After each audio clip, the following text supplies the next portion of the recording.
a perfect recording environment, except maybe when his son has to get something. We never know. But Matt, he's already left for school. I did. Okay, we're in a safe space. He's left for school. The dog's walked, resting back here in the chair. Amen. That's what my daughter's out of school for summer break. So the trackball's lubed. Oh my gosh, they're on different schedules, different schools. I guess I take that. Private. She's in a private school. So. Oh, okay. So she gets out early because her school doesn't have recess. Because she's going, so she's getting a good education. You flip the coin. You're like, okay, one of you. Well, they're both good educations. They're both good educations. He goes to a magnet school, so that's probably a good thing. I went to a magnet school. Look how I turned out. I've got a moderately famous podcast. Cote, was it worth it? I think you've often said you didn't. I don't know. I was about to say you feel like maybe you didn't I don't know like that much. I think it had quite the impact on the arc of Cote's career. It does. That's true. It did seem to lead to good opportunities. But if you had to do it over again, Cote, would you just go to the neighborhood school? No. I would go to the magnet school and then the science academy. Junior high and high school. It was good. You're not asking me. I went to the normal school. I would have gone there. Yeah. I mean, I think because of the as Matt Ray was saying, because of the timeline causality is good. But I didn't really have like a lot of neighborhood friends at all. So my friends, much like nowadays, where most of my friends come from my work world, my friends came from my school world. They don't make fun of that. Everyone's always like, hey, that's unhealthy to have lots of your friends be in your work world. Like, well, what the fuck? That's how it is in school. No one says that's bad. Oh, I love that. It's so funny. Yeah. Well, Cote, wherever you have your friends, that's fine. Yeah. It's fine with us. There's no more judgment. Yeah. Otherwise, you're running like a hold the shit relay race all the time. You don't want to do that. That's right. Only a few people will get that reference. You had to be on a very secret meeting to know that one. So, all right. Well, listen, I'm ready to go. I have a lot to say on AI this week. Right. Man, you loaded the show notes. Trying to load it up, the show notes. I don't know. Is there other stuff you guys want to talk about? Maybe we should talk about. I don't even have time. No. This AWS. You should mention that you knew this person from AWS. The AWS. Oh yeah, that was a fun interview. Both how it was written and the comments in it. Yeah, who's this guy? What? Because this is like a Xenos connection, right? Isn't that what you're saying? Oh, Dave Nally. Yeah. Yeah. Well, you should mention how you tried to like derail his career, and luckily he did not. And he definitely. I have that tendency to tell people like, oh, you should come do this, and they end up doing something better. Well, wow, I should get your advice then, so I'll know something better to do. I know it's funny. I don't know. Sometime it's gonna work. One of these times. You only need one big hit. I think that's or something. All right. Yeah, that sounds good. We'll talk about this AI stuff. That'll be fun. I mean, I know we always like to have a soft stop, but do you have a hard stop? Anyone? No, I've got a meeting in an hour and 15 minutes. All right, there you go. Well, oh, that's not so bad. That's a weird. Oh, because it's at 30 past. Yeah. I mean, unless we want to talk about how I can prevent my 3.5-year-old from, once she finds a box of Band-Aids, they're gone. She just like chews through them. It's crazy. Choose them? What is she, my dog? I mean, not metaphorically choose. Oh. She goes through them. They're unwrapped. Gotcha. Oh, sure. Everything's got a boo-boo, even though she doesn't say that. All right. Well, I assume we're ready to start, right? We're ready. Sure. Yeah, I'll do it. Well, I feel like it's been a week, maybe 3 or 4 months since the whole OpenAI debacle, and we've been saving this up. Now, Brandon, you did a tremendous amount of studying. I don't think you did any original reporting, in so much as you should make some phone calls. That's right, like Sam. Kind of work the phones there. But you've done a big study of this, and I want to start at the end, like let's start at the end result, and let's go back to the beginning and kind of chart out what happened, because I don't really know what the end is. I'm confused. Like, what is the current state? Okay, the current state, and again, no original reporting going here, is that Sam Altman and his other I think Brian Yeah. Other Anyway, guy. they did reinstate it. So after, it's a story that if you just didn't follow for an entire week, like you were on vacation, which actually many of us in the US were, but if you didn't actually read anything, it is for the most part back to where it started. The thing that is different is there's a new board of two new people and one existing person, and it was Greg Brockman was the other key person that left with Sam. So they sort of left. There was a revolt. They were reinstated, and they ousted two people on the board, and now they've reconstituted the board with one existing person and two new people, and they are progressing as if sort of nothing happened. The relationship with Microsoft is intact. The relationship with their investors intact. They're going to do this big secondary offering. So it is as if it never happened to most of it's been memory hold, except for 1,000 podcasts. Right, 1,000 podcasts and several hundred articles written, which we'll kind of go over a little bit. Some of the stuff that was as we kind of work backwards, but maybe and going forward, I guess the big question is just, what does the new board do? Are there any changes that they ultimately make? But at the moment, it seems like not much is going to change as far as the leadership goes. Now, of course, as we've learned with this story, at any moment, anything can happen, but it seems pretty steady state at this moment.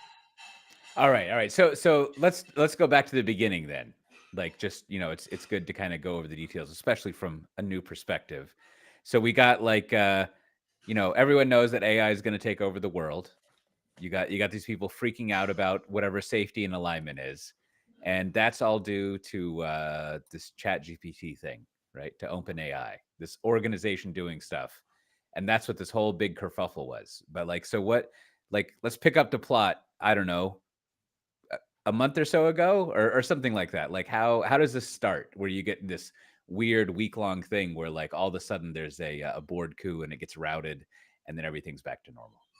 Yeah, and so I thought the way maybe we could take a look at this is sort of like, why, at least for myself, why is this story so interesting? Like, why is it? Because there's lots of tech stories that come and go that are kind of boring and things like that. And I also think, why did it drive so many podcasts and so much news? And I think, the reason I think it is that it takes the shape of a hero's journey kind of story, right? So anyone that's familiar with Star Wars, Dune, many other, shows, it's sort of like you normally have this initial person that is sort of like the chosen one, right? And they are thrust into this situation. And I think this story is awesome because you can kind of read it that way. And I think if we start at the beginning, and the way the simplest telling of the story is, Sam Altman is the chosen one, right? He has sort of figured out and assembled the team for AI, and they're building AI. But then suddenly, sort of out of nowhere, right, he is deposed by this secretive group. And there's many, again, it's like you can call that the empire or any other bureaucratic entity that's against him, right? And they've deposed him out of nowhere. And I think immediately it just sets up this narrative structure that sort of journalists and anyone that's interested in it are just drawn to it, right? And then, of course, I think, the MacGuffin, right, which is always what they kind of call in, the world, is sort of like what drives all of this. Yeah. And often a MacGuffin doesn't have to be anything. It can just be the secret. Well, that's the point of the MacGuffin. It's never revealed. And it's Pulp Fiction. They open the briefcase and it's gold glows coming out of it, but you never know what's in it. That's the MacGuffin. But it drives the entire plot. It's like this thing that is sort of not really well defined. And I think in this case, the MacGuffin is autonomous generative intelligence, AGI. It's just who knows if we have it? Well, not sure when we're going to get it. Could be bad, could kill us all, could save us all. But really, there isn't that much reporting around what it is, how close it is, because it's all very complicated. So we just say AGI, that's our MacGuffin, and that's driving our hero behavior. And that's sort of where the story starts, is Sam is ousted, right? Now, I think that is the simplest telling of the story, right? But I think there's an alternate version, which is what I like. Any type of science fiction, thriller movie, you kind of have the alternative version of it, which is actually Sam Altman is the evil person, right? He's the capitalist that is disregarding any safety and driving us into peril. And the hero is Ilya Sutskever, who is the third person on the board that was the swing vote to oust Sam. And he sort of takes on the classic kind of nerdy scientist, inventor, protector of the technology, right? He's sort of like the guy that had created the technology and must protect us all. And he voted essentially Sam off the board. And then all reporting is that they just invited Sam onto a meeting, without any warning. Ilya read a short statement and he was just out, right? Just out of the company, which in itself is kind of amazing. Just a company at this level that would just dismiss someone that way. So that's sort of like, to me, that's like act one of this entire story. And the thing that's probably most interesting about it, and the way I think it kind of follows this hero's journey, is that like you really can't identify why he was actually ousted, right? There were so many reasons and non-reasons given. It was sort of like, well, there's some safety concerns, but those were just broad generalizations. Then there was this belief that like they discovered AGI, but then that was dismissed. There wasn't anything to it, right? I mean, it came out like the last 2 days or so. Altman's got an investment in a chip company that's going to be selling. Absolutely, conflict of interest, right? Yeah, that's what you're saying. But that's the thing. Like, you can say those things. Mm-hmm. But none of them were like, all of these things were thrown out. I mean, this is why there are so many podcasts. Like, I mean, just every day there was speculation, like financial impropriety, personal impropriety, but everything was dismissed. There was no evidence of any of this. So, it just kind of came back to, and then ultimately when the board was like asked, right, they chose not to give any statement. They chose not to give any definitive reason other than they felt like Sam had too much control, which the entire thing kind of shows that, well, that was your concern. Now he has even more control, right? So there's like an inadvertent thing. It's like, you were thanks for not saving us from the AI. Right. You were worried about it. And so you made this move. And so I think this kind of devolves into just the classic Succession kind of style power struggle. It's just power. It's just sort of like, we have an opinion, you have an opinion. We think maybe you have too much power. We want to oust you before you get too powerful and you oust us. And so so that was like, to me, that was all act one. I don't know, Coach, does that set the scene? Does that make sense? I like, I hadn't really thought about it this much, but like it is fun, interesting, remarkable that like no one really knows what they were fighting about. Yeah. Like, and so really all of the interest, and here we are being interested, sure. All the interest is just in the actual fighting, not really what the topic is, which, that always, I don't really read the real world news anymore. Cause like, any day I could probably tell you what was happening, even though I haven't read it for many years. But it seems like also in the coverage of like most real world stuff, they very rarely describe what people are fighting about. It's just like what happened and what was the last thing. But it's not sort of like a discussion of why anyone would do this. It's just ongoing, which is kind of odd because as Matt Ray and you were doing, you can catalog all these possible things, but it is those things are like equally as like speculative of like people freaking out about AI. Like everyone's freaked out about it, but there's no one who's like, and here is evidence of something terrible that's going to happen. It just could happen. Ooh, like. But I think that's what, to me, that's what drives the story, right? And that's what makes it the exciting. mystery. And the reason the story kept going, and I think this is the second act gets even more exciting. It's like, well, normally you'd be like, the board fired this person, they're out, new leadership is here, the end, right? Like we've seen that story like a million times. Now, act two is interesting because Sam rallies the support of the troops, right? This was in the form of like kind of this like weird Twitter campaign upon which most of the OpenAI employees tweeted support for him. I think it was a blue heart emoji they used, saying like, we believe in Sam. Sam is the way. We have to have him in there. And then there was a letter that went out. And this is like the real, like if we were like writing the movie, we'd be like, well, maybe this wouldn't really happen in real life, but it did happen in real life. The person that ousted him, the third vote, the swing vote, Ilya, reverses his position less than 48 hours later, and he signs the letter asking him to be reinstated, which is like, I mean, like no one would believe that if you're in the book. It's like, the idea that the if you will, the enemy or the evil person or however you want to believe the story would immediately reverse themselves is like, it's too crazy to believe. But sure enough, and you can go to Twitter and you can go see this. So to me, that's where the story really started to take off, of just like how absurd it is, right? Here you have one of the leading scientists in artificial intelligence, obviously very intelligent, reversing himself in a pivotal decision about a company's future. I think it was even, I don't know, maybe it was 24, 48 hours after making the decision, which is, I don't know, it's just simultaneously completely nuts and very open-minded, I guess, right? Because you could also be like, whoa, wait a minute, I didn't realize that I was going to set off a chain reaction that could potentially jeopardize the entire project. So maybe that's like, what is it, like a strong opinions loosely held? Maybe that's the best example of this, is like, whoop, I had you this should be idea fired. and I was completely wrong. But I just think it's almost absurd. Like I would be like, you don't have to be a genius to be like, you should have maybe thought through your decision more before, reversing yourself 48 hours into it. So that is crazy.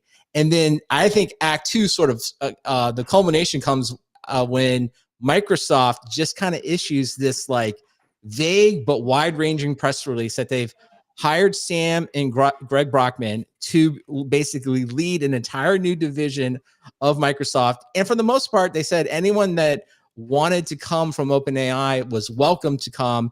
And all of this was under pressure that they had to have this announcement out by Monday morning, because they didn't want to go into the trading day with this sort of like weird, gray cloud hanging over them. So it's like, where on earth can just imagine how, like, just take everyone's normal experience of like maybe filing an expense report that has just a slightly unusual expense in it.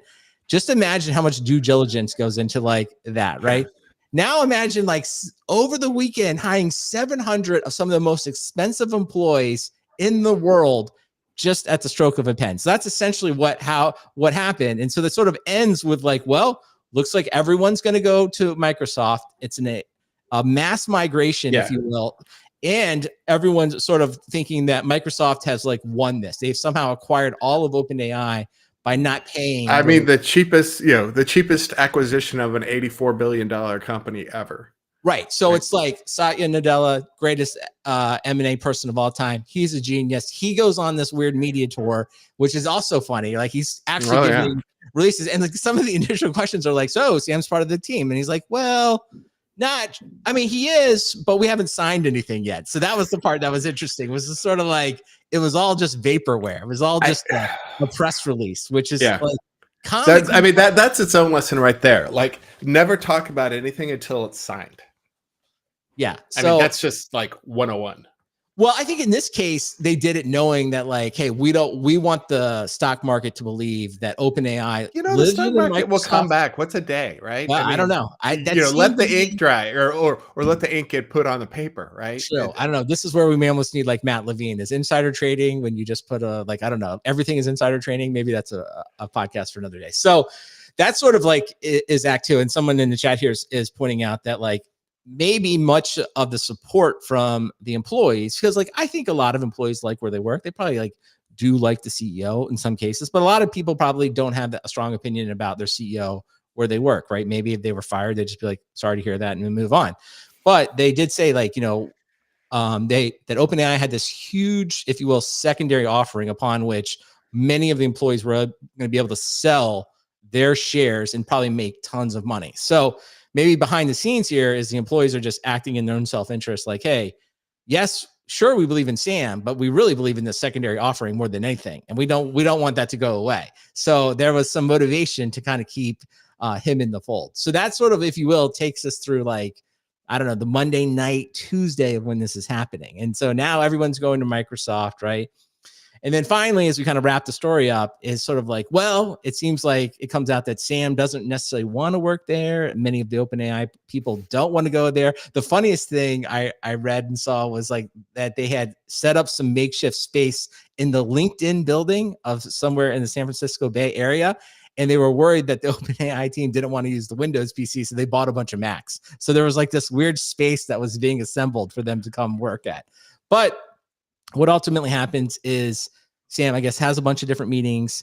He gets, if you will, a few of the board members, but not everything he wants. So it basically ends with 2 board members leaving the company, 2 more coming on, and then an agreement that there will be an investigation of why he was ousted. And it seemed to like come to a head around when the new CEO, who was, I guess, CEO of the company for a minute, which I guess I should throw in here, the former, I guess, founder of Twitch, somehow was named the CEO of OpenAI for like, I don't know. hope he got a payout. I hope his 24 hours of glory is like, oh well, now he owns 1% of OpenAI. He's like, I don't know, he's like, you're like, you know what? This movie needs one more cameo. You're like, can we get De Niro in for a day?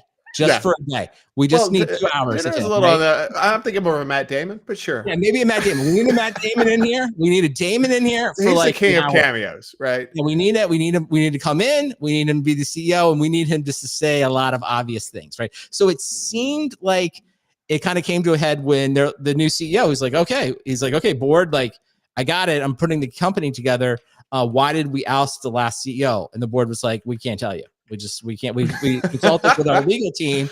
And the legal team said, but and then they're like, just don't cross the line. You're like, what line? What line did it cross? And like, don't cross it. Don't cross it. And then that new CEO threatens to resign, right? Which is like, you're like, I don't even know if you work here yet. Like, you haven't even gotten onboarded yet. So apparently he didn't sign the paper either. Right. So it's like, what you gonna do? So anyway, so that seemed to be the moment where like the board ultimately gave up. It seems like they basically said, okay, 2 people are going to leave. We're going to do this investigation.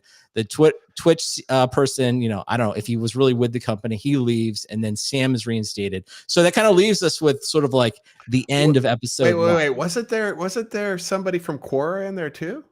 Yeah, he's still there. That is the one person that maintained. He will be in the sequel because he maintained. I guess he signed up for a 2-movie deal, so he's going to be a carryover. And of course, like we have to also say, like, of course, who's leading the new board?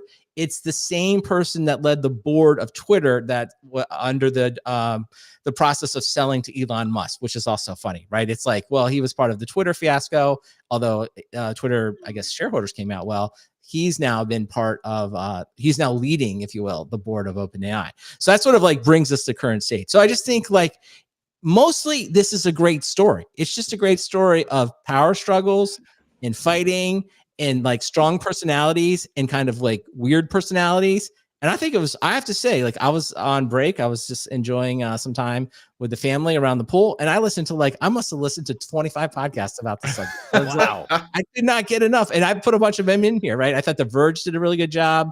I like the guys at the New York Times. I forget the name of their podcast, but it's also in here. And there was like so many emergency podcasts. I couldn't even listen to them all. But really, that's what it just came down to. It was like, this is just a power struggle. Because at the end, especially when you read down about some of the reporting around AGI, it seems there is no consensus of like, are we actually close to that now? Are we far away from that, or when that is becoming? It's like no one really has a good estimation of that. So that to me is like always kind of the funny part of all this. It's like, well, most of the time we ended up talking about the personalities and the palace intrigue, because really trying to answer the question around AGI is just like too hard. So yeah, that's what makes it a story. There's as you're getting to, there's not really any substance behind it. Like it's I think your point about the AGI thing or whatever is good because it is. I mean, I was already saying this earlier, but like, yeah, like what's the fuss all about? Like I think I don't know if you use it all the time, Matt, but I know Brandon and I do, and after a while you're just like, yeah, I don't know why everyone's so afraid. This thing's pretty fucking stupid. Yeah, I think my favorite description of it is Cory Doctorow calling it spicy autocomplete. Yeah, and that's how I feel about it. Yeah, and it even it even has made me think recently, like, well, I mean, I guess they're like super handicapping it or something, or limiting it, to use probably a better word, like Google released some new version of their AI thing, and panning back a little bit after all this drama, right? Like you do look at Google and you're like, I thought they were the masters of this stuff. And like, and almost in the same way that they're always on about Borg this and Borg that. And then you're like, is this what it does? Like, it seems like there's some, I don't know, maybe we've built up this big idea of what's going on here. Just like, we kind of did with Bitcoin and stuff like that, that was going to be this revolutionary thing. And then you're like, no, it's just for hustlers. Once again, like, well, but that's just selling Tupperware. Yeah, there's definitely a there. I mean, this is a lot of, we've talked about this before, a lot of busy work, a lot of just, sure.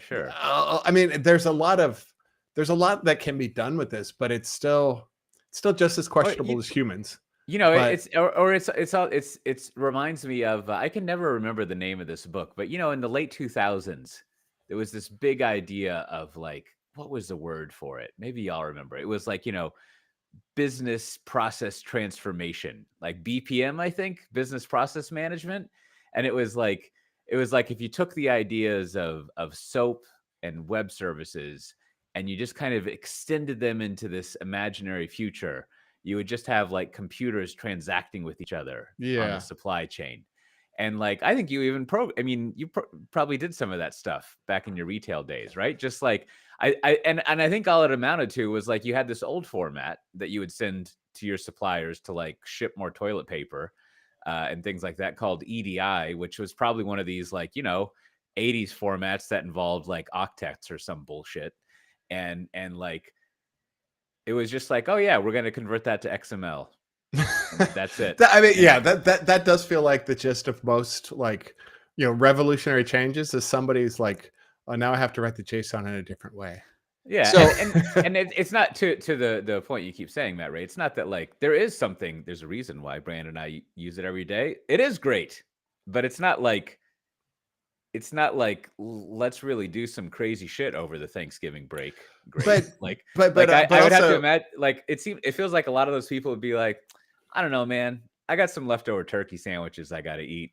But maybe that's a good place to just kind of like, if you will, let's close out the OpenAI from the week and just say, it's like, I just think, at the end of the day, the things going forward, the sequel, as I like to call it, is going to be like, we should all wait to see what does this investigation find.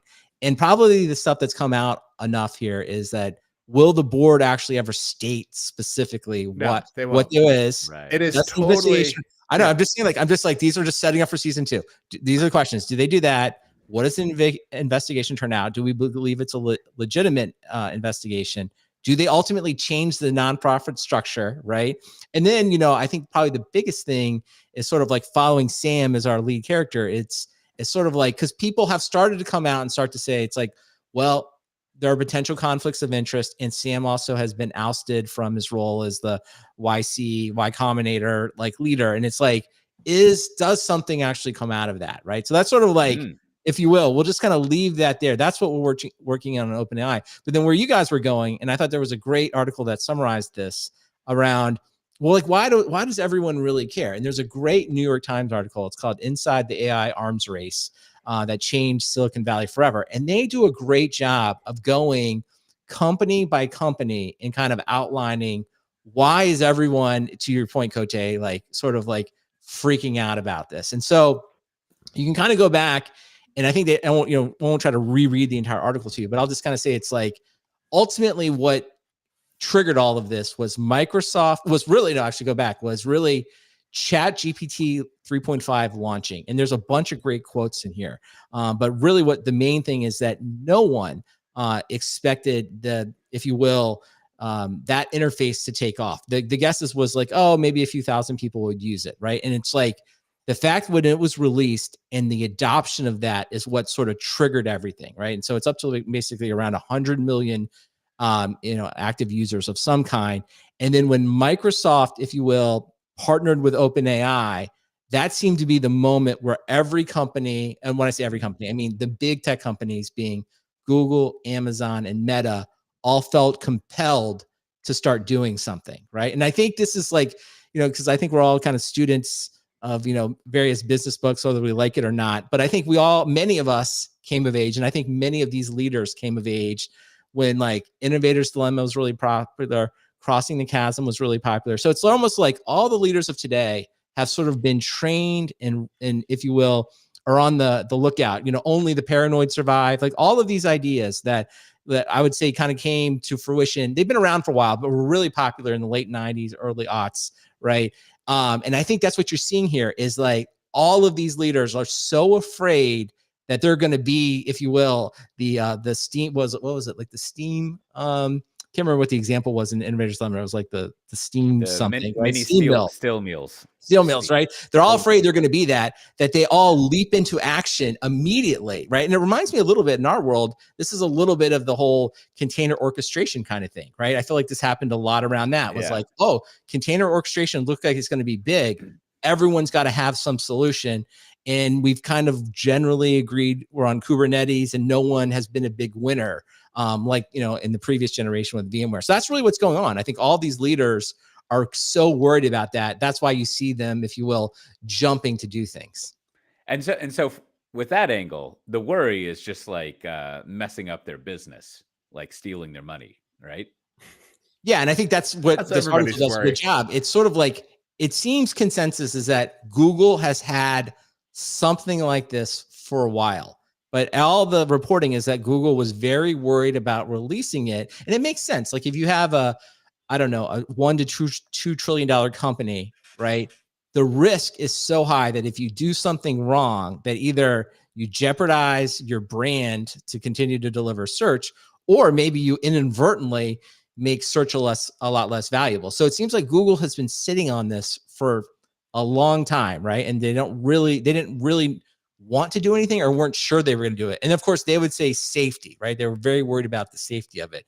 But then Microsoft, who is less, if you will, in the way of, you know, a business that is directly related to this, is what really triggered it. When they, if you will, went head to head and said, we're going to put this in Bing, and that's the moment where Google felt like it had to do something, right? And that's simultaneously, there's a lot of good quotes in here that Mark Zuckerberg of Meta is basically getting a lot of advice from his people that if we don't do something, that, you know, it's very possible that Instagram and Facebook, right, you know, people won't need them anymore. Now, is that really true? I don't know, but that's where Meta gets involved. And if you look at the purchasing of GPUs by capacity, I was shocked. Meta is as high as anyone, right? Yeah. And you see this, they go in here and say that Microsoft did an order for $2 billion worth of, you know, GPUs. So like whatever that, you know, however many thousands of GPUs that is. So, but your point is, to your point, Cote, it's like all of these, you know, large CEOs are very concerned that they're about to miss the next $1 trillion opportunity.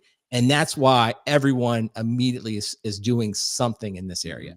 Like I can see the Google concern, which is like, if with a little bit of a little bit of changes to how the interface, you could totally use it instead of Google. I mean, even every now and then I go to that search engine Coggy, and like it feels better. Like Google's just like, it's turned into like, you know, I don't know, it's like the Yahoo and GeoCities, and it's just bedecked with a bunch of shit, right? Yeah.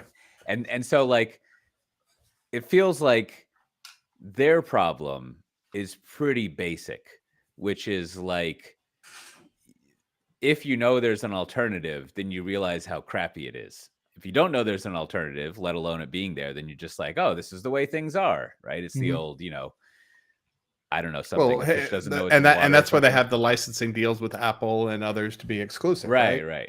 And then so like it makes sense that they would be freaked out, and yet like it's like, but they have this technology, and like, I don't know, just put ads in the response. But like you can put ads anywhere, as they've proven. So it does seem like a figurable outable thing, but to the point of like being steeped in like the in like the innovator's dilemma, and then also like the kind of follow-on evolution of that type of thinking. Like, I guess one conclusion you could have from the innovator's dilemma is, to use your Star Wars metaphor again, is just like destroy everyone else. Right? Like if you hunt down the little Jedi children and make sure they don't become Jedis, you don't have a problem. Right? Like you just like, you take care of all that and there's no disruption possible. But it does seem like something they could do. And then for Microsoft, you lay out the case well. Like, I think Microsoft figured out, like, I mean, anytime Microsoft can be like, hey, time to renew Office, they win. And so I think there's an obvious, like, we'll see over the next year or so, like, how good all their Copilot stuff is, but it'll probably be great.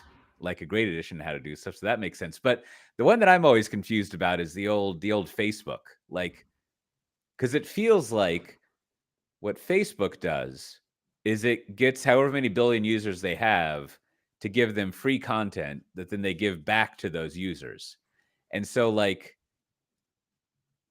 if you used AI to generate that content, I don't think that's what all those people are there for. Like, they don't want like theoretic pictures of their new niece or like, a fanciful description of like a t-ball game that happened with their grandson. Yeah. They want like the actual thing. And so maybe there's like, I could see that they want some AI stuff for like algorithms and maybe helping advertisers like create ads or something.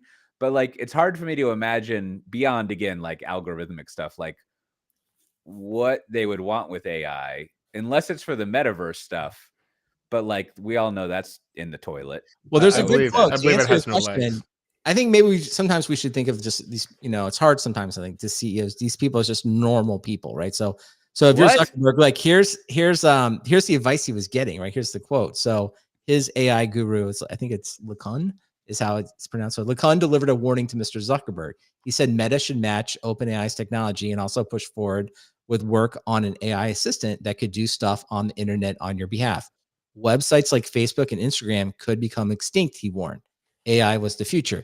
So he's just like, I mean, in some ways, super smart running the company, but this is the advice he's getting from his top advisors. Like, Sure. we don't do something, this entire Facebook, Instagram thing can go away. And I think this follows a pattern of Zuckerberg, to his credit, at least business strategy wise.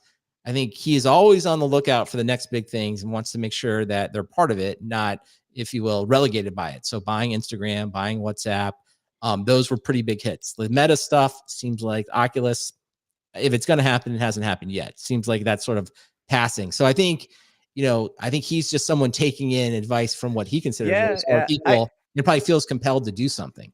I mean, I guess you could imagine you're up a situation, you could use the old Her movie where it's like, well, if people stop treating this like, watching TV, which is kind of, it's like a share of time. Like, I could watch TV or I could just go check out the T-ball stuff. Like, it's sort of like there's a certain budget of time people have, and like they're allocating this amount to Facebook. And if they instead allocated that amount to like hanging out with an AI thing, then I guess that kind of like steals money from Facebook, right? So like Facebook has to make sure that the amount of time that each user, there's probably a name for that, like spends in Facebook remains constant and also grows, right? Because how many more people are you going to get on Facebook? It's probably like an insurance company at this point. The insurance company's like, I've insured all the houses. I don't know what to do now. And so like now they've got to make sure not to lose it and then come up with new products or buy ones like Instagram that like also have time. So sure. Like, I guess it's a little bit of what I was saying is like, if you're number one in your area, a good strategy is to destroy everything else. Right. And I do think, to your point though, I kind of feel like, if we kind of rank them, it does feel like Google and Meta, I would see why they perceive it as an existential threat, right? It's sort of like if there is a stunning new consumer application that people start to use for search, or they use instead of, in lieu of social media, right? Then those companies are going to have huge penalties. Whereas Microsoft and Amazon, they have other very large businesses that are kind of separate. Amazon, obviously, with e-commerce, and Microsoft with, all of its enterprise portfolio software products, Windows and Office being kind of the linchpins there. So it kind of makes sense. And I think, I think where you're going, Cote, is like one of the things, and this final quote in this article, kind of the kicker was great. And I think maybe all of this discussion comes down to this one thing. And it's by this Dr. Hinton. I guess he's sort of considered the father of AI, been doing this for a long time. And he's the one that ultimately resigned. That's sort of like retired, resigned, kind of wanted to get out of it. And his final quote is, if you think of Google as a company whose aim is to make profits, they can't just let Bing take over from Google search. They've got to compete with that. When Microsoft decided to release a chatbot as their interface for Bing, that was the end of the holiday period, right? And I think that sort of kind of sums it up. It's sort of like, we had all this stuff. It was sitting around in the lab. OpenAI releases it, shows that like there's incredible customer demand that no one predicted, and that has sort of set off the race. And I think that's why you see Facebook and Google investing so much with AWS and others sort of like slowly kind of trying to catch up. But I think in the end, I think we were talking on Slack or something, or I was talking with somebody, and it was just sort of like, it's that famous quote, like, what's the answer to the question? Well, all the answers, it's about money, right? And in the end, this feels like that's what this comes down to. It's just like huge franchises, trillion-dollar companies that want to continue to lead in their respective areas, very concerned about what this is going to do. And we're going to see this play out over the next several years. Like, is it a real thing? But like, none of these companies want to be blindsided by it and miss out on the opportunity. Yeah, and I can see now why you're interested in the innovator's dilemma stuff, because there's maybe there's also an interesting application here of, aside from Microsoft, it's too far back in history to call like their whole DOS thing like just stumbling into something, but like most of these social companies just sort of like stumbled into their massive success, and they also saw all of their peers stumble in the wrong way, like, try things out and not work out. So if you're being only like 10-15% sort of like, not honest, that's a stupid word to say, but it's just sort of like lucid about how you became kind of like the leader of these big empires, you would be like, well, it was really lucky, and I kind of don't know why it happened. Like, well, it's just like we ended up being the ones that like got winnowed out of these other ones, and we came out of nowhere and like did all this stuff. So like, even though I have no idea what this AI thing is going to be, because it became, whatever phrase, the largest growing thing, like it's something I need to figure out and worry about. And then also, as you were bringing up, Brandon, it's like, I'm sure someone was like, did you know that Kodak invented the digital camera? And they just sat on it and did nothing with it. Like, if they had just thought over a long lunch what to do with it, maybe they would have survived. And now look at them. They're basically t-shirts on Instagram. And I think, to your point there, like, I want to just add on to your thing about like, there's always this element of luck. And I think when people are honest about it, like, oh, we just got lucky. But I think the people that live through that, they will also remember the times of like, we tried to sell, we knew this Google search was going to be huge, and we tried to sell that to Yahoo, and they passed on it. Right. And there's numerous other examples of that. So I think they all kind of have that it's both understanding the luck and also remembering about all the times that people passed on something, right? Yeah. And they were in the room. They're like, I can't believe these people didn't see it, right? They should have saw it and they didn't see it. So I think they all kind of look at it like, I don't want to be the person sitting in here and not see it. I don't want someone to bring, that's your thing about Facebook. Like, I think Mark Zuckerberg really worries. Like, I don't want to be the one sitting here where 10 years from now, there's going to be a quote that I went to Zuckerberg and I told him this was important and he didn't do anything. I think that to them, to like leaders at this level, is more concerning than wasting $1 billion at this point. Absolutely. I mean, this is like, it's speculative insurance. They know something's going to happen here and they don't know what it is, but they're sitting on a big enough pile of money that they can invest in a very large insurance policy. So they've got the in-house expertise. They're paying a lot of smart people to like protect them from what could be. So, from the outside, we're like, Facebook, what are you doing? Right. But the problem is, like, they probably already spent a boatload of money on GPUs with all their metaverse stuff anyway. So, they're sitting on that, and they needed to repurpose a lot of smart engineers who wasted time on that. And so they've probably got like this, big lab of folks who are, blue sky and ideas for what to do with this, but at least they're thinking about it. And, they're sitting on such a huge, pile of cash that they can make this investment safely. It's not like they're on thin margins. It's not like, if you showed me that list of who's buying GPUs and I saw like HPE on the list, I'd be like, whoa. One of these is not like the others, right? So, they can do what they want. Google, they have an existential threat to their money fountain. Microsoft has a tactical advantage. Like, they actually know what they're going to do with this, and it's coherent. And I totally expect to see like, Apple to start slipping in a lot of stuff, and it just becomes like Siri plus. Yeah. No, I think you're right. That's the one company that left out of this, and Apple's just whatever. Yeah, they're I doing, was like, you know, quiet I was about like, you this. left out Apple, and then I was like, yeah, but Apple knows what they're gonna do. Yeah, well, Right? They feel at least when they reveal it, you'll be like, yeah, that's what everyone expected. It just works. well, I think the one thing we can say, I guess this is sort of like art, like if you will, the software defined talk consulting. We'll now begin charging for the podcast for this section. So I'll just say it's like if, and this is just pure VC pattern matching, kind of like tech analyst pattern matching. Maybe some of your old job good days. It's like, you know, everyone's read these books and everybody knows about this, but the reason this problem is hard is that like you just can't see what's coming next. And so the fact that everyone's chasing this chatbot thing and all of the major clouds, you know, GCP, Microsoft, AWS are all releasing very similar features like foundation models, 3 tiers, you can buy it.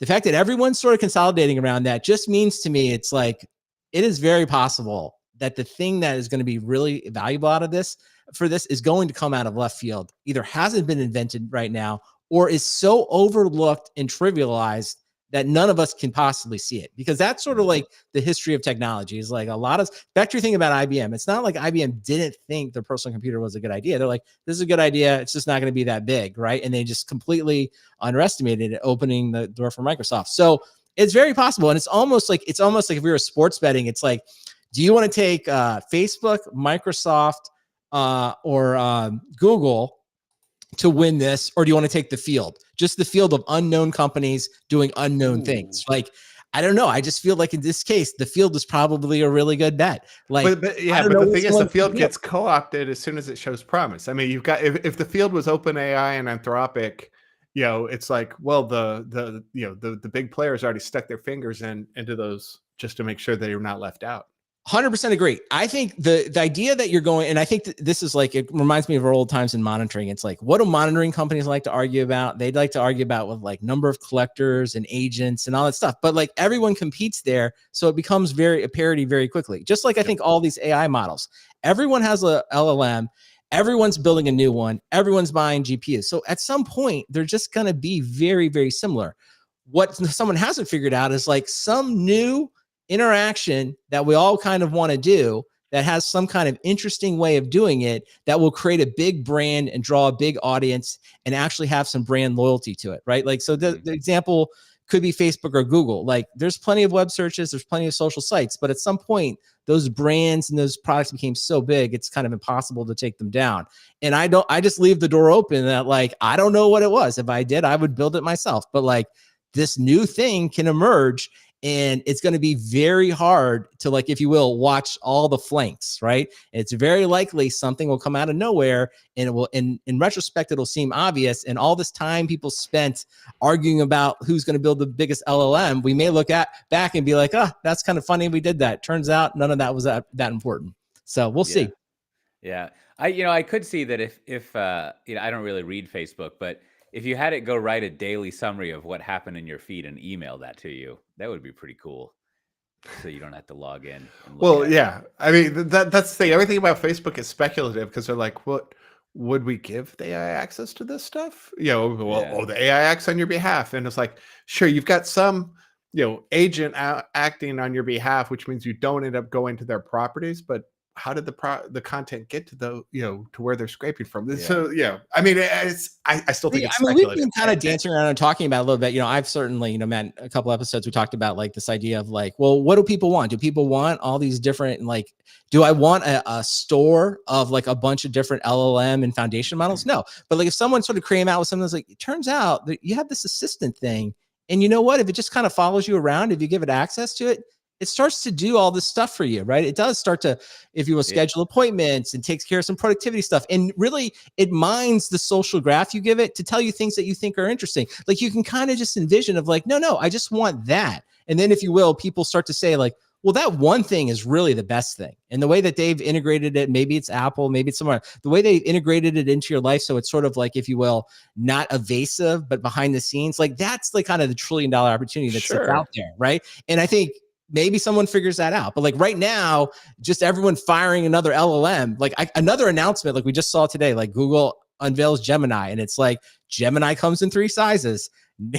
It's just the same old stuff. It's like Nano, Pro, Ultra. I mean, it reads almost like an Apple announcement. And you're just like, I don't think we need it anymore. Like I'm all out of LLMs at this point. I mean, we're 50 deep in LLMs, and I don't even know what to do with the ones that I have access to. So I don't know. I think that's what people should probably be. That'll be the fun part to like worry about or watch, and then of course that'll make great podcast content for the next 3 years. So I really appreciate all of this for the podcast going forward.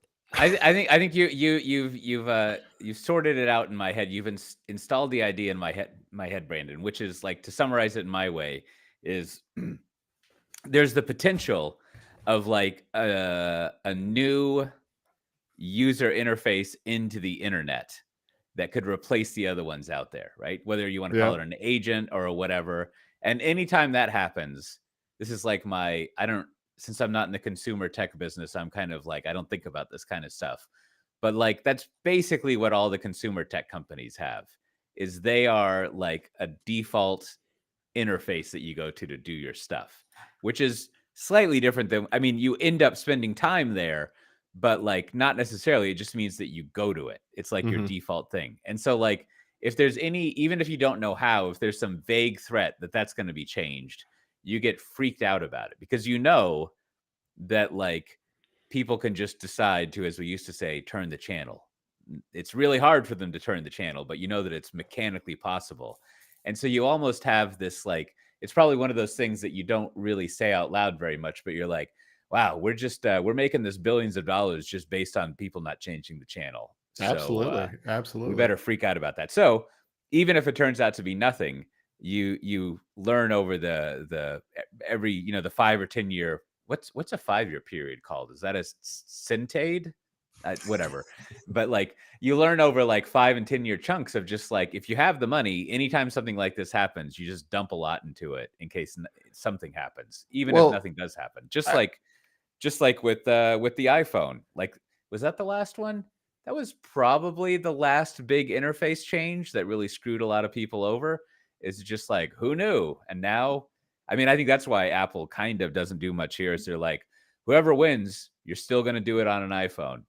So whatever. I think the real takeaway is the default lifestyle is going to win out. And so everyone wants to be the default, right? And so that's why I'm pretty confident Apple will show up in this with something compelling, because that's what they've always done. Yeah. And they will position themselves to be the default. Microsoft, they're very familiar with embedding themselves in everything, at least at the enterprise level, and they have a strong story there. Google feels threatened, right? Because they've got this Android thing that it's 80%, 90% of the market or whatever, but it still feels tenuous, because whatever reasons, there are fears. And then Facebook feels like they're the ones on the outside looking in, right? They don't have something that everyone's anchored into. A social network is not an anchor the way a phone is, a desktop is, your job is. And so that's the fear. Yeah. Huh. Well, yeah, we'll see. Part 2. What part 2? Right. I think using your Star Wars thing, I think what we need in part 2 is like, you've got to figure out why these people are fighting, because that's never really done in a convincing way in Star Wars. It's just like, they're just fighting because this one side, because rebel's gonna rebel. Yeah, but there's not really like a basis for it, which I guess is not really in or maybe, but like maybe the deeper, like if this was a book, if we were like analyzing like a written literature, we'd say like, well, what is the real motivation here? It's like, is it AGI and safety, or is it just money?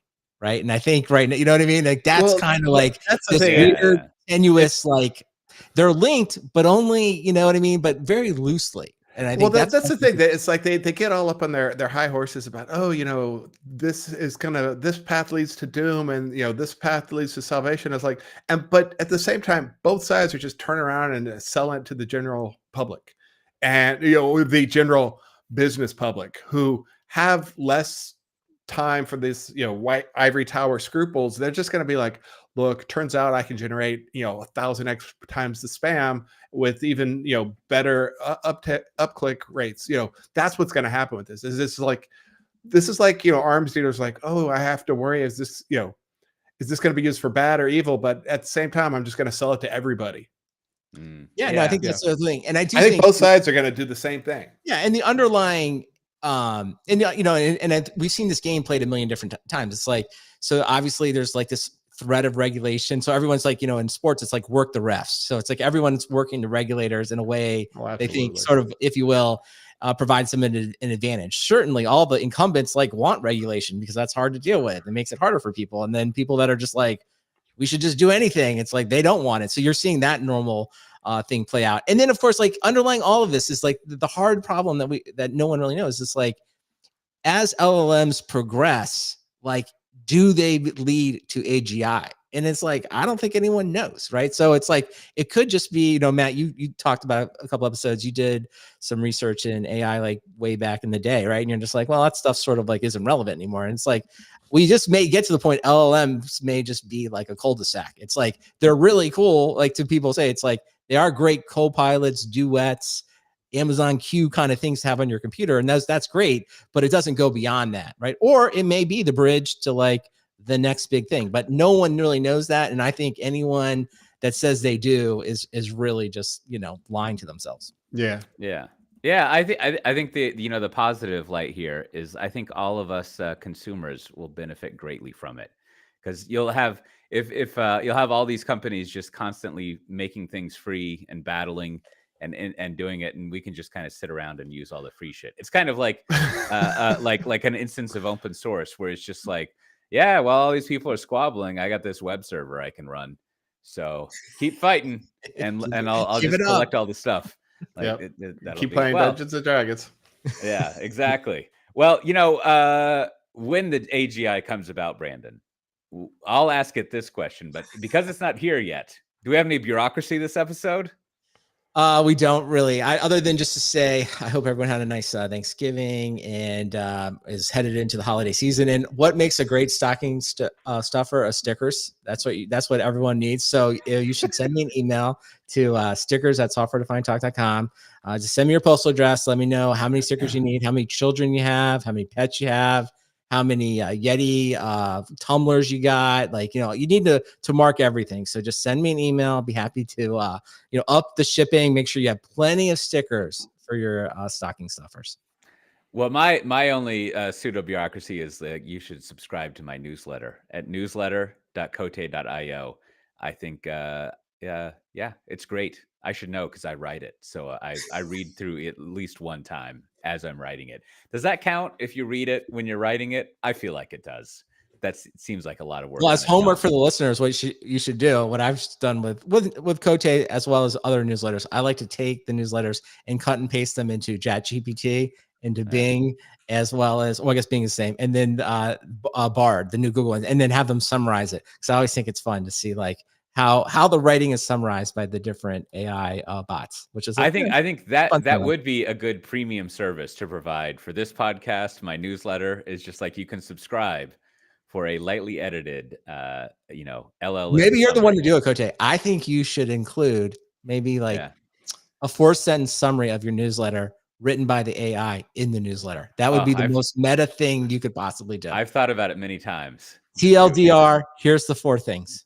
Or the 4 paragraphs or 4 sentences you need to know about my newsletter. I like that. Yeah. Okay. All right. I'll think about that. Well, there's only a few conferences I want to highlight.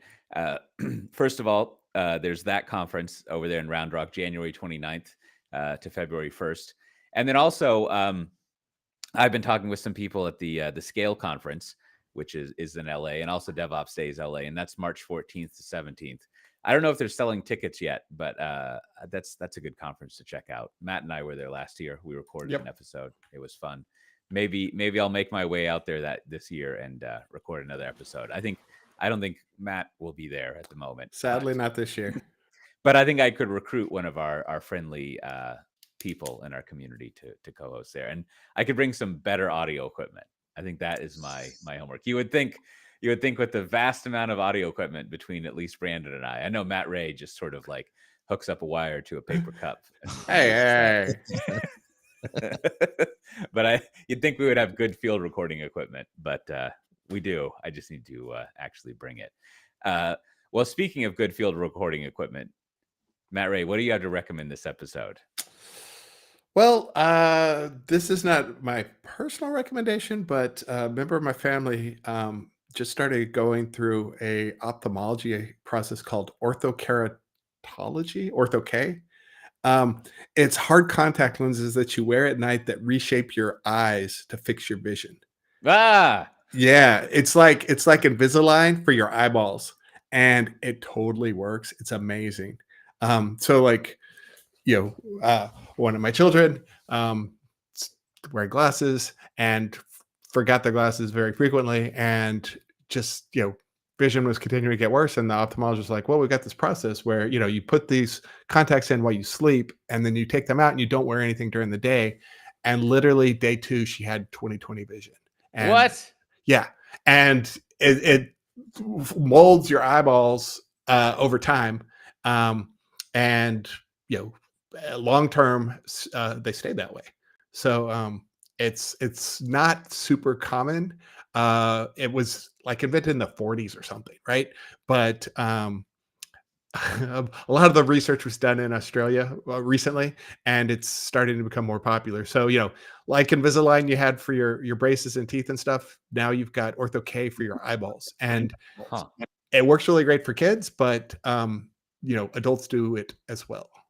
I feel like this is something I'm going to hear in a podcast, and then the next ad I'm going to hear is going to be for like some powdered macadamia nuts that will help us oxidize. Well, I'm just here to say, like, it's its pricing is similar to Invisalign, but long term it's better for your eyeballs. You're less long term danger if you have really bad vision of like macular degeneration and bad corneas and that kind of stuff. So check it out. I mean, That sounds great. it's kind of amazing. I got these glasses, and the problem Exactly. is, one, you have to wear them, and they're always so fucking dirty. Like I can't Yeah. get these things clean because I don't know. They're just Yeah. glasses Well, that are- it's not. It doesn't solve every use case, but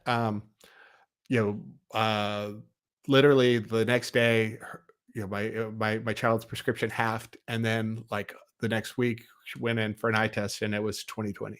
Oh, well, hopefully you updated your prescription stuff annually to not have to pay for that. Well, that's the thing. Is like just like Invisalign, they take a lot of photos of your eyeballs and keep reshaping the cornea to get it perfectly aligned. Wow. Yeah, Well, it's amazing. Speaking of aligning things perfectly, Brandon, what do you recommend this week? Well, one, I just want to say how impressed I am with that last recommendation. As someone has wore hard contacts for decades, and I suffer from keratoconus, a cornea problem, I am very encouraged to hear that they've figured this out. It almost feels like I need to tell I tell my son for not brushing your teeth. If you don't wear your eyeball contacts, you're going to have bad vision. Like me, like I did. Well, So, yeah. and that's the best part is you just sleep in them. You don't actually have to like wear them during the day. Well, I think I recommended it on here. It's sort of like these scleral lenses, which are specialty hard contact lens I got this year, which has been fantastic. But that's only for corrective. Gosh, I wish I could go back in time and Well, you can. It's just like once you get older, like me, where you're like farsighted and nearsighted, it doesn't solve everything, but it's harder. Well, we need to now see this. If we get the AI in this problem, cornea disease. Oh, it's coming. I'm in on that. So, well, OpenAI and all the AIs are here, but the one problem no one has solved is booking meetings, right? And so maybe put me as the last to know. It's Calendary, Brandon. It's the same thing. It's not going to ever happen. But like I did not know this. I feel kind of stupid for not knowing this. But like Outlook now has the little thing where you can basically book with me. It's called bookings with me in Outlook. So you can create your own page. And then, I know it's been around for a long time, but I never wanted to do it and like have like integrate with like the third party and things like that. But if I could just go and do it in my Microsoft Outlook, I made my little booking page. So now I can just send it off to people that want to schedule some time with me, and they can just click and it all works. So good. I'm glad Outlook got this. I mean, it's only been like 15, 20 years in the making. I don't know when it was actually announced. I don't know how I would have missed this. Somehow I did. I feel like I would have run across this. So I apologize if it's been out for like 15 years and I'm the first one to do it, but I like it. And if nothing else, when the AI automates every job, I will be the person that can schedule everyone's meetings, because that's going to be the job that will not be automated, and I'll be happy to take over that duty. So check out bookings with me in Outlook if you haven't already set it up. I think that's related to one of my recommendations. I have 3 because 2 of them are kind of weak, but I think I noticed that in Outlook when I was using it. But we got there's another company that bought VMware, and they got a whole other email system, which is Gmail. Yeah. So we've, as they say, cut over to using Gmail, and I have to say it's pretty nice. I'd forgot I had to use Outlook for a long time, and then it's good to be back, baby. Yeah, not only did I have to use Outlook, but I had to use the because I didn't want to, have my personal phone controlled by my work.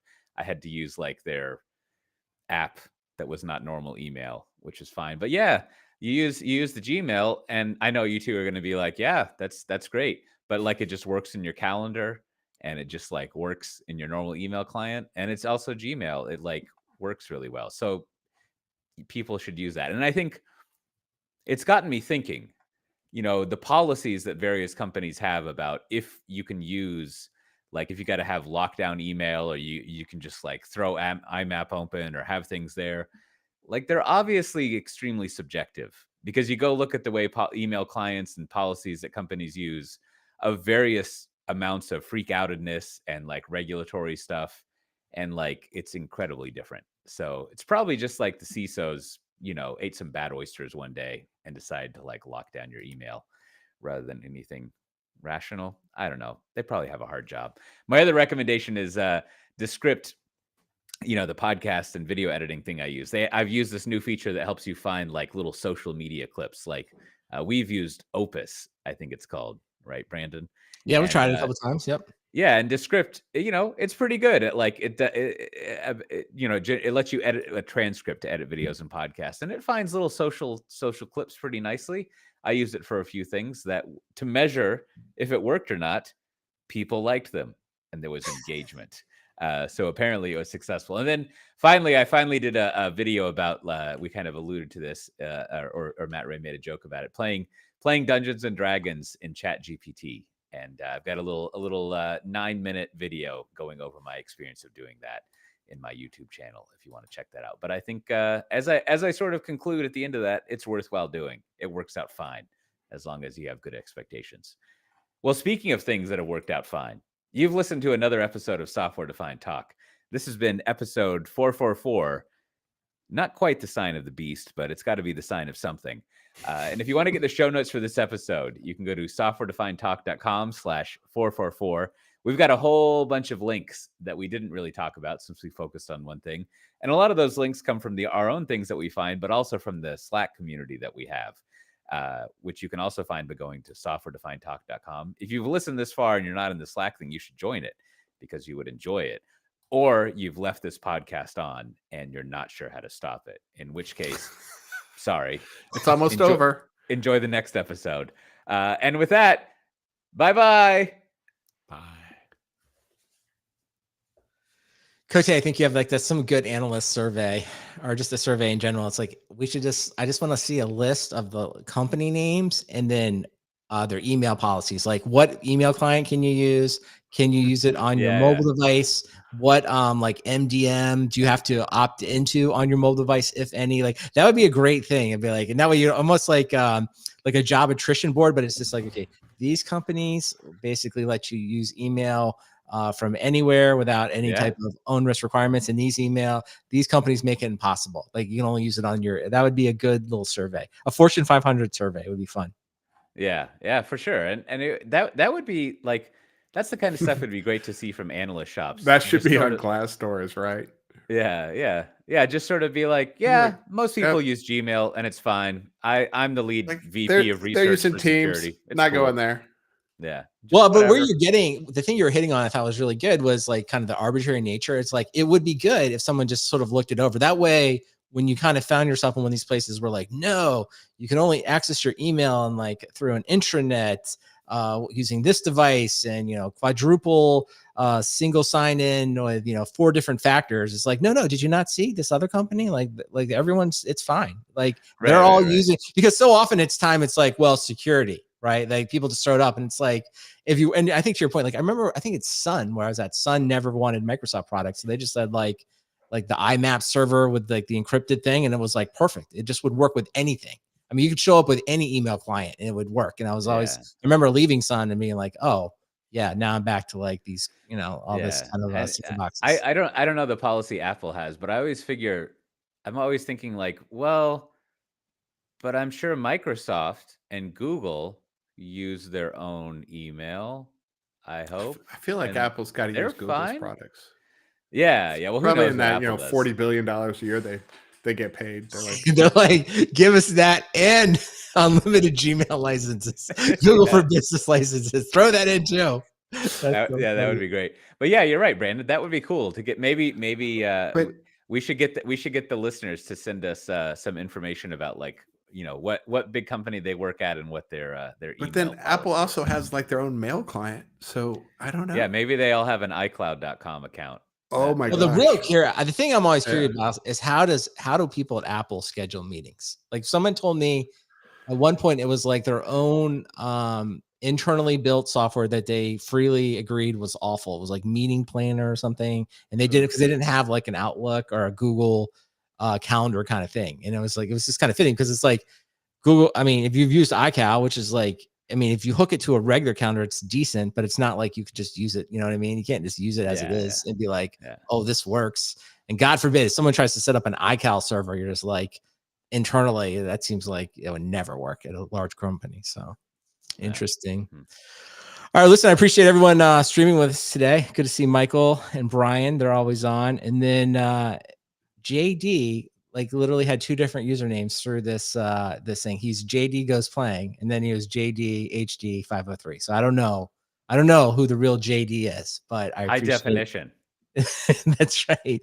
But yeah, I did see, you're right. Fantastical does have a similar thing around openings. I guess the key thing is I was trying to live the defaults lifestyle. So I just wanted my mail client to do it. So the fact that Outlook had it, I'm happy about, although it was kind of wonky to set it up. I don't know. Have you set it up, Cote? Have you ever set up the Outlook My Bookings page?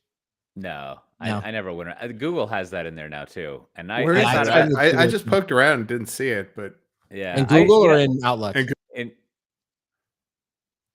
Like I couldn't find it in Google. Like I know when you go to schedule something, I got it in there too. I'll show you like.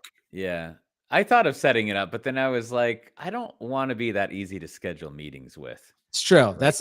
There is like an unintended consequence to it. Like if you don't want to, but you can do this. The one thing that's nice is like you don't have to turn it on and make it public. You can sort of, if you will, just I guess I did it through the URL. So you kind of keep the URL hidden, and then if someone needs to schedule something, you send it to them. Be like, hey, feel free to pick a time out here. Yeah, that's true. And also the funny thing about that is the people I schedule the meetings the most are in my company, right? And they can see your calendar, right? Yeah. And well, your calendar. That's why I feel like it's not my Gmail.